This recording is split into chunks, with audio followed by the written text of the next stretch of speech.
early teachings and what we've learned, uh, and then comparing it to the Greeks and Romans, things they couldn't understand, they said it was God. Okay. Well, in that respect, we're no different than they are. Things that we really don't understand, But they believed in multiple gods.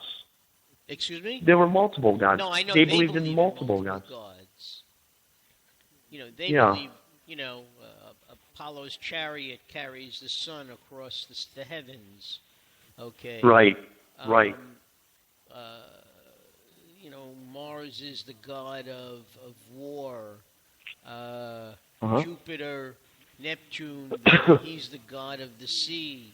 But we only have one God who's in charge of everything. Okay. Okay, but is that true? Is that true? Yes. Is it true that there's only one God that governed and made everything? Well, that's what this whole discussion is about. Yeah. Okay, but do you guys believe that? I don't care what the discussion is necessarily. I want to make sure that that's what you believe. So you believe there's only one God, and God is the God who created everything, all things, and has governed everything. Well, okay, but then in other words, He governs the entire universe. Well, then what are you saying? You're saying in your belief. Well, I'm saying there's an argument out there that some. In the Catholic religion, God is part of the trilogy. God the Father, the Son, and the Holy Spirit. Trinity, right? Yeah, well, we believe in the Trinity too, but that's not where I'm getting at. There are some people who are listening, and maybe even in your own lives. I'm trying to find out what you guys believe, because when I asked you the question originally, Mark, I had asked you, do you think that the world could have been created spontaneously through naturalism? In other words, no help from God, materialism. It just happened naturally. You said that's arguable. Now, do you still believe that, or do you think that God created? It's excuse me. You see, you have me, because part of me says it's arguable, and then there's part of me that says that I've learned from my very existence, from the time I was old enough to go to Hebrew school and understand things, yes. Okay, that there was a God who was the prime mover, okay, and all things came from Him.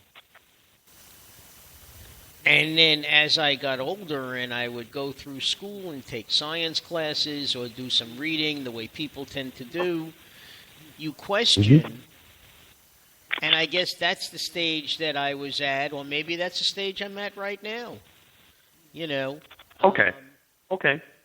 Well, hold that thought. Just hold that thought, Mark. I'm going to ask you a lot of questions, and I'm going to say a bunch of stuff, because my goal today is to show you, without a shadow of a doubt, that you can trust in that God created.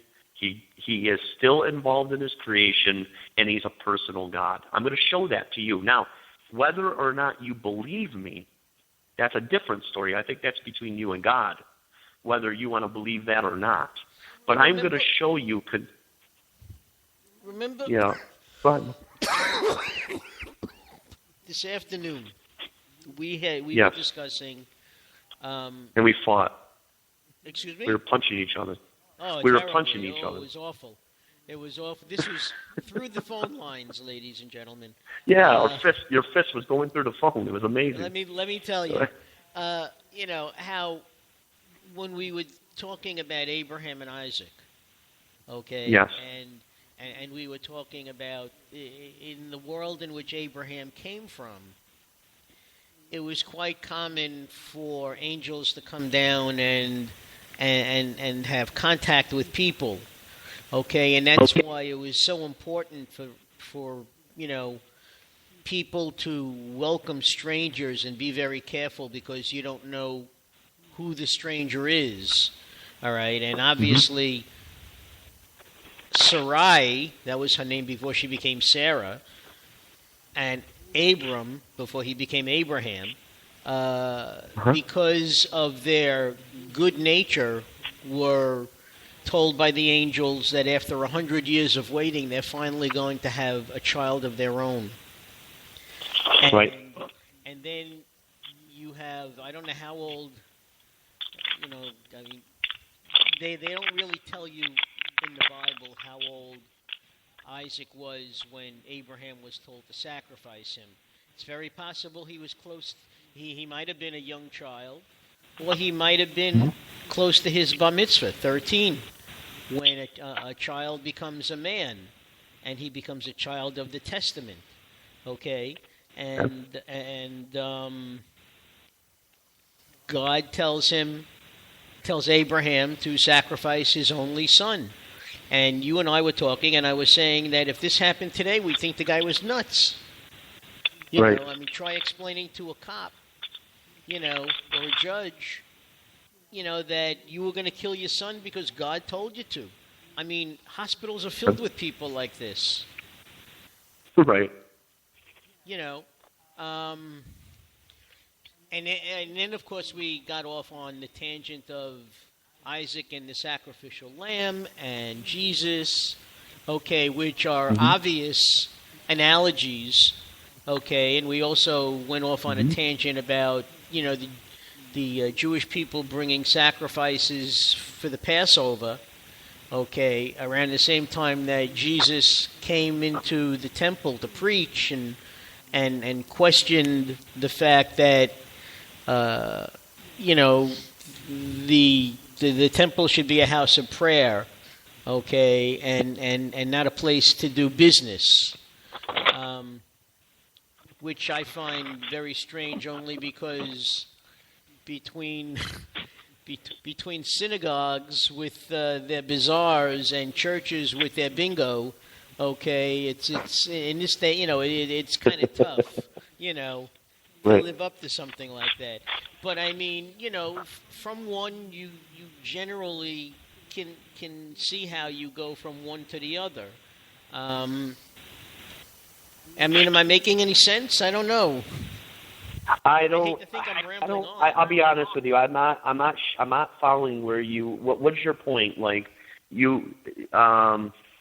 Yeah. Try to sum it. You know what? I'm just like you, Mark. I'll be honest with you. I'm just like you. I have a very short attention span. So when somebody goes on explaining it as long, it's not any of your fault. I think if I was a smarter person, I would probably understand what you're saying. But why don't you explain to me in a shorter term what you're trying to? What I'm trying to say is that these different things that happen are all relative to the time period. Okay. Okay. Does that make it true or untrue? Yeah. I mean, let's face it. We read, when you read the Bible, whether it's Old Testament, New Testament, there are a lot of things in there. You take it on faith, but you say to yourself, you're reading it with the mindset of a 21st century person. Okay. Of course. Hey, can I ask you a question, Mark? Sure. Mark, can I ask you a question? Yeah. The possibility, and I say this for your heart and for Felix's heart. Well, I think that Felix believes it, but I know you somewhat struggle with this, and that's why I'm talking to you, and I'm glad I am. If God is able to create the universe, do you think it's possible he can walk on water if he came down? If he wanted to. I'm sure he could. However, okay, no, I'm asking in a very light way. I'm not saying whether or not you believe that or not. I'm just saying, is it possible if God is able to bang the universe out of nothing? Do you think it's possible that he can make a donkey talk? Well, I that already I would really question. Boy. I would. Okay. I would, what about a talking snake?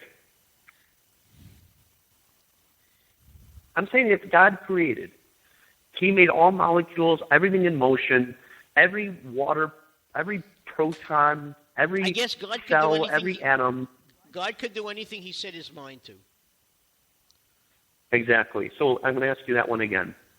you think it's possible that Jesus can walk on water if he came down in the form of Jesus? I never questioned that. I said yes. Okay. You know, in fact, so this this is idea what I of don't Abraham and understand. Isaac. You see, what I don't understand is Mm-hmm. that in the 21st century, I mean, look, I watch all the National Geographic, Nova. the history, Nova. I watched Nova. They were talking about, the ancient digs. Okay, the temple of David and Solomon. Okay, and the things that they find. These things, I think it's as important to listen and watch these things as it is to never miss a program about the Holocaust, because people should never forget. Okay, and as hard as as hard as it is for people to watch things like this, okay, people should never forget that there was a time in history when man was just, committed such heinous acts against his fellow man for absolutely no reason at all, other than the fact that they worshiped differently or they looked differently, okay, or they were a different skin color. Yeah. Hold on, Mark, hold on. I appreciate what you're saying. I want to try to stay on track. Okay. Listen, all right, going back to Abraham and Isaac,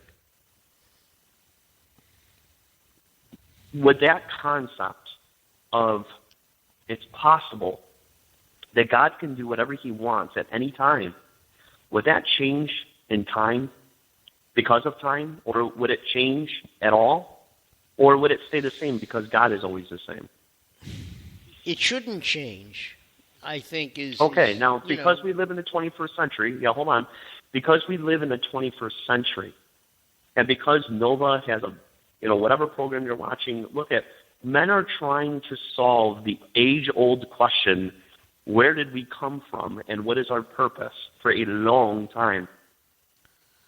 And what they're trying to do is they're trying to conclude that man exists because of evolution. Because man is on the universe, there could be a natural explanation for his origin. And then here's what throws them off, just exactly what you said, Mark. Well, I don't know if I believe in the talking donkey. I don't believe that, I think it's unrealistic, this concept of Abraham and Isaac, Abraham going up to sacrifice his son. Look, the question is what man thinks, first of all. The question is what God thinks. And if he's able to create the universe, then he can do whatever it is he wants.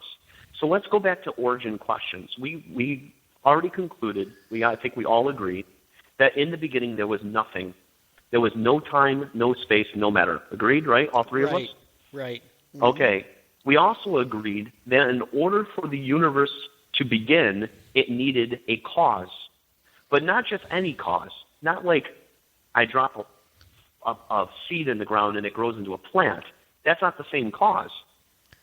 It needed a first cause. It needed somebody to start all of reality. But here's the trick. That person needed to be outside of time, space, matter.